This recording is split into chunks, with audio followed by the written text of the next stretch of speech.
Good morning, Bulldog readers. Today we're going to do First Chapter Friday. I'm going to read the first chapter of one of my favorite books, and then I hope that some of you will choose to get a copy for yourself and read during this time. We are reading today The Egypt Game.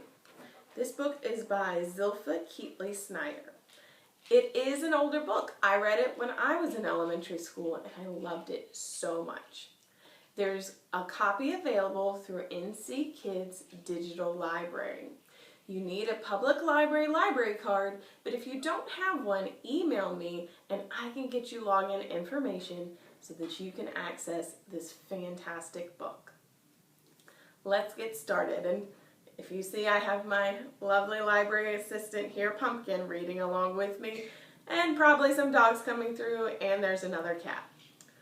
Let's get started. The Discovery of Egypt. Not long ago, in a large university town in California, on a street called Orchard Avenue, a strange old man ran a dusty, shabby store. Above the dirty show windows, a faded peeling sign said, A to Z, Antiques, Curios, Used Merchandise. Nobody knew for sure what the A to Z meant. Perhaps it referred to the fact that all sorts of strange things, everything from A to Z, were sold in the store.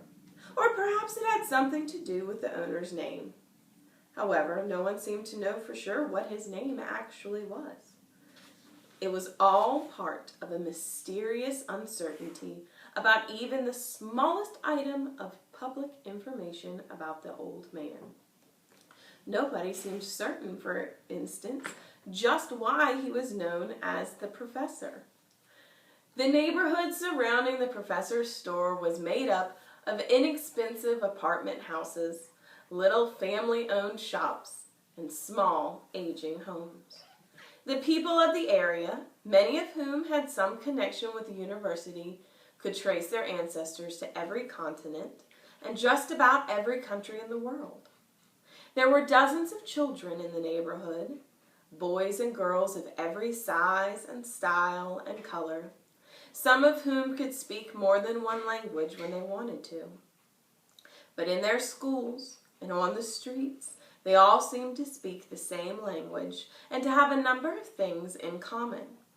And one of the things they had in common at that time was a vague and mysterious fear of the old man called the Professor.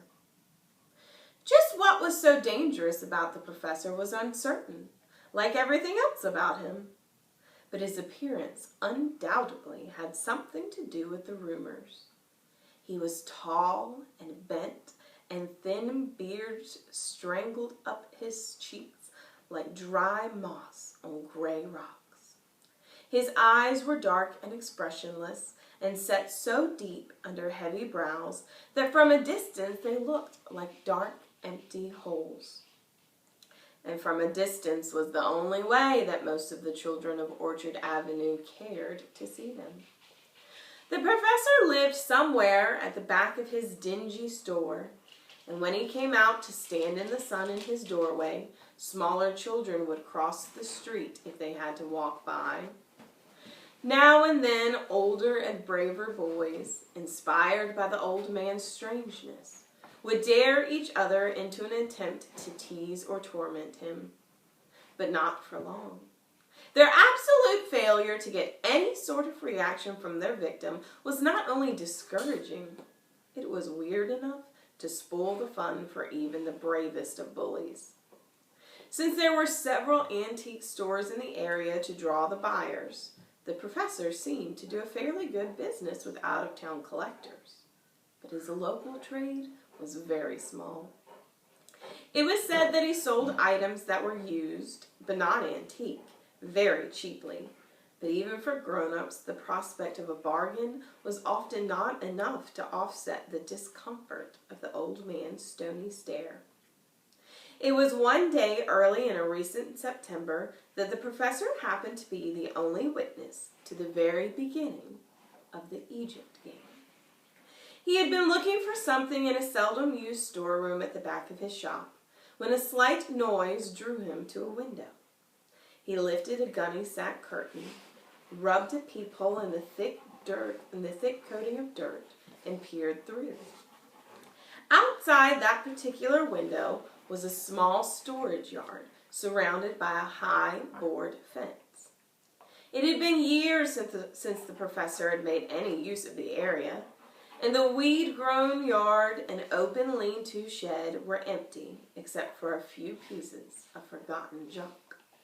But as the old man peered through his dirty window, two girls were pulling a much smaller boy through a hole in the fence. The professor had seen both of the girls before.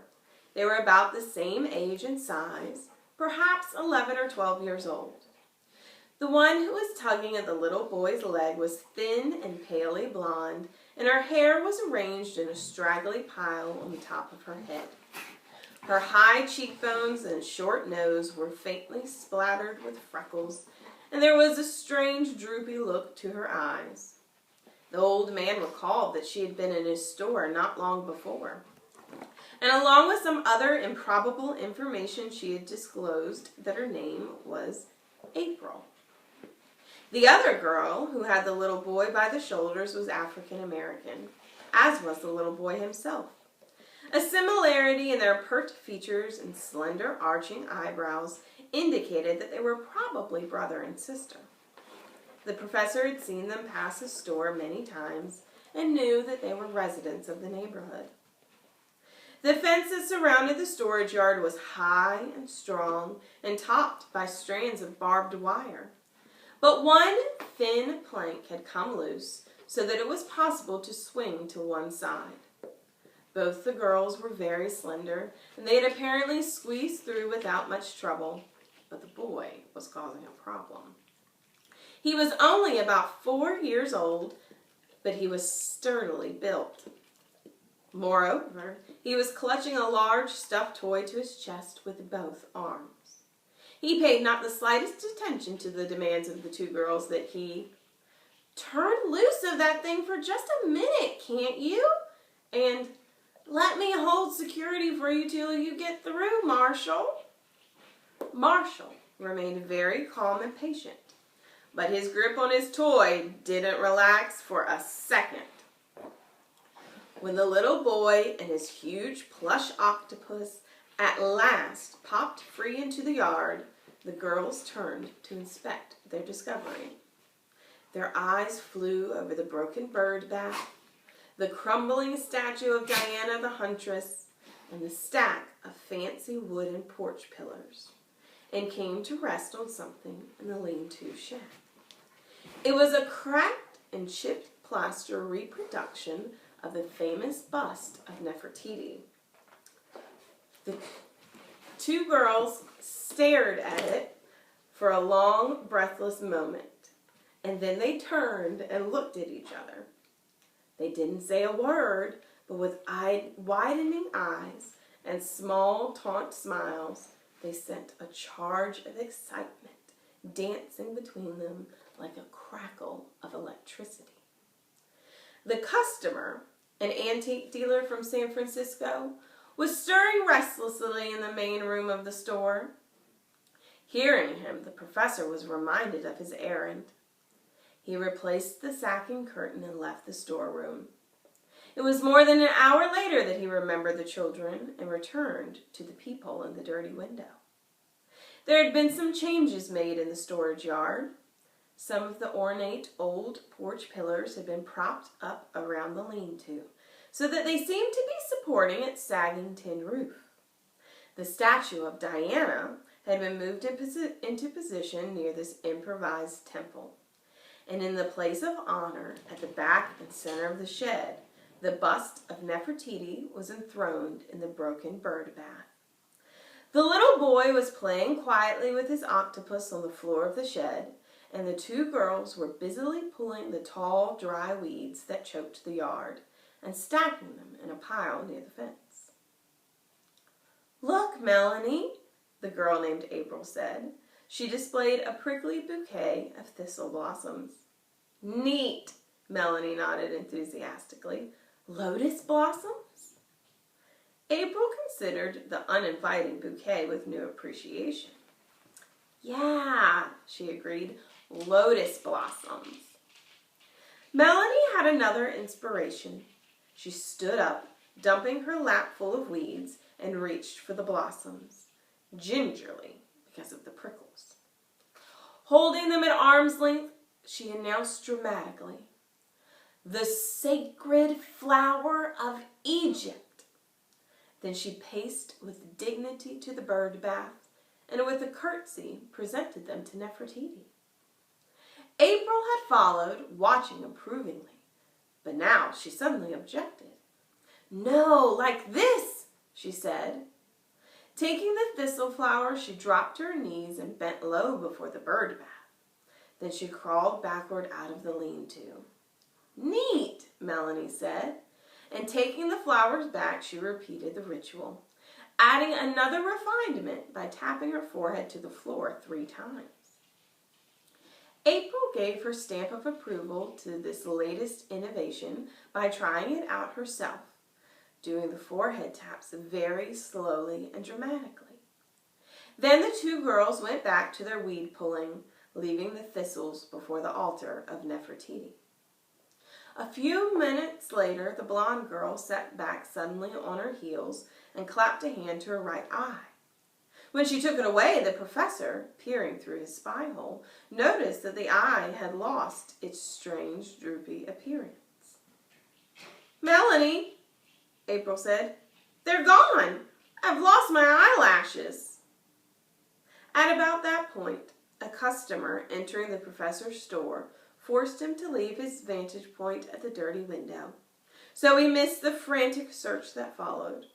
He also missed the indignant scolding when the girls discovered that April's false eyelashes had fallen before the altar of Nefertiti, where Marshall had found them and quietly beautified one of the button eyes of his octopus.